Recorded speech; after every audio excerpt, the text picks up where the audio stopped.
Epione pain management and regenerative centre. ఇక మీ నొప్పులు శాశ్వతం కావు.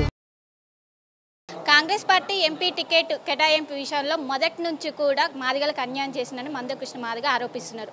ప్రస్తుతం మనతో పాటు మందకృష్ణ మాదిగ ఉన్నారు, వారితో మాట్లాడదాం.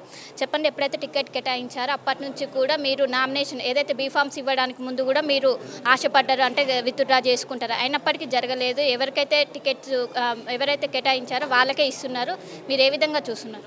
ఓకే, రేవంత్ రెడ్డి గారి దృష్టిలో, కాంగ్రెస్ దృష్టిలో మాదిగలు ఎస్సీలు కారేమో, అసలు మాదిగలు అంటూ తెలంగాణ రాష్ట్రంలో లేరేమో, కాంగ్రెస్ పార్టీ అట్లా భావించుకుంటుంది, రేవంత్ రెడ్డి గారు అట్లా భావించుకుంటుంది. కాబట్టి ఇప్పుడు 13వ తారీఖు నాడు జరగబోయే ఎన్నికల్లో 4 ఎస్సీ రిజర్వేషన్ స్థానాలు, 3 పార్లమెంటు, 1 అసెంబ్లీ కంటోన్మెంటు, 4లో కూడా 1 మాకు ఇవ్వలేదు అని అంటే అర్థం ఏంటంటే మమ్మల్ని ఎస్సీలు కాదు, మేము మాదిగలు ఇక్కడ లేదని చెప్పి భావించుకుంటుంది. కాబట్టి ఎస్సీలు అంటే మాలలు, తెలంగాణలో ఉన్నది మాలలే కాబట్టి వాళ్ళకి టికెట్లు ఇచ్చడం వాళ్ళు అనుకుంటుండేమో. బహుశా కాంగ్రెస్ పార్టీ మాలల ఓట్ల కోసమే చూస్తుంది, కానీ మాదిగలు ఓటరుగా లేదు, వాళ్ళు ఎస్సీలు కాదని చెప్పి భావించుకుంటున్నట్టున్నది. కాబట్టి మాదిగల ఓట్లు అవసరం లేదన్నట్టుగా వాళ్ళు భావించుకుంటున్నట్టుగా కనిపిస్తున్నది. టికెట్ కేటాయించాక కూడా మీరు జిల్లా వ్యాప్తంగా కూడా అన్ని జిల్లాలో కూడా ధర్నాలు చేపట్టారు, అయినప్పటికీ ఎక్కడ కూడా వెనుక తగ్గలేదు. ఇంకోవైపు వాళ్ళ నుంచి ఎలాంటి స్పందన రావట్లేదు. ముందు మీ కార్యాచరణ ఏ విధంగా ఉండబోతుంది? రేవంత్ రెడ్డి గారు వాళ్ళతో కుమ్మక్కయ్యిండు.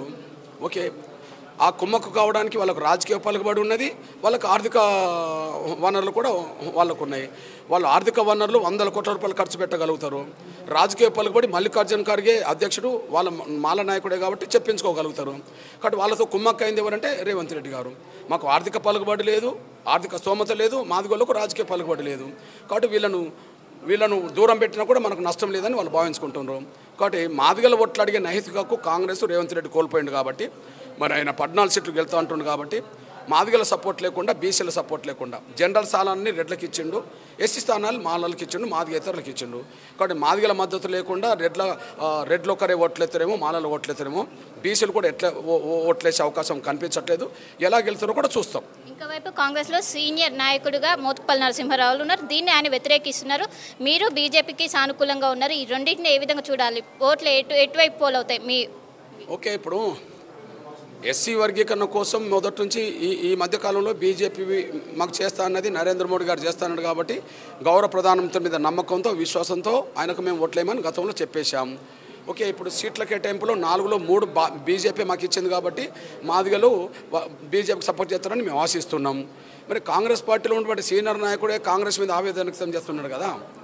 కాంగ్రెస్ పార్టీలో సీనియర్ నాయకుడే మాదిగలకింత ఏనాడు లేనంత అన్యాయం మాకు ఇప్పుడు జరిగిందని ఆయనే చెప్తున్నాడు కదా.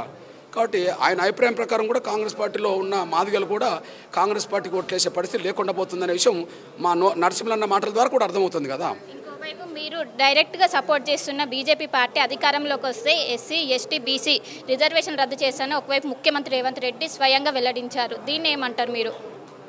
అసలు రాజ్యాంగం గురించి మాట్లాడే నైతిక హక్కు ఈయనకి ఎక్కడున్నది? ఓకే, రాజ్యాంగంలో మేము ఎస్సీలుగా మాదిగలు ఉన్నారు.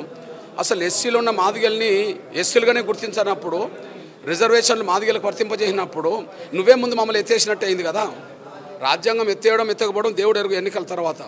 ఓకే, ఎత్తేసే ప్రసక్తే లేదు, ఎవరన్నా ఎత్తేస్తామన్నా మేము అంగీకరించే ప్రసక్తే లేదని చెప్పి బీజేపీ వాళ్ళు మాట్లాడుతుండ్రు, నరేంద్ర మోడీ గారు మాట్లాడుతుండ్రు, అమిత్ షా గారు మాట్లాడుతూ అందరు మాట్లాడుతుండ్రు.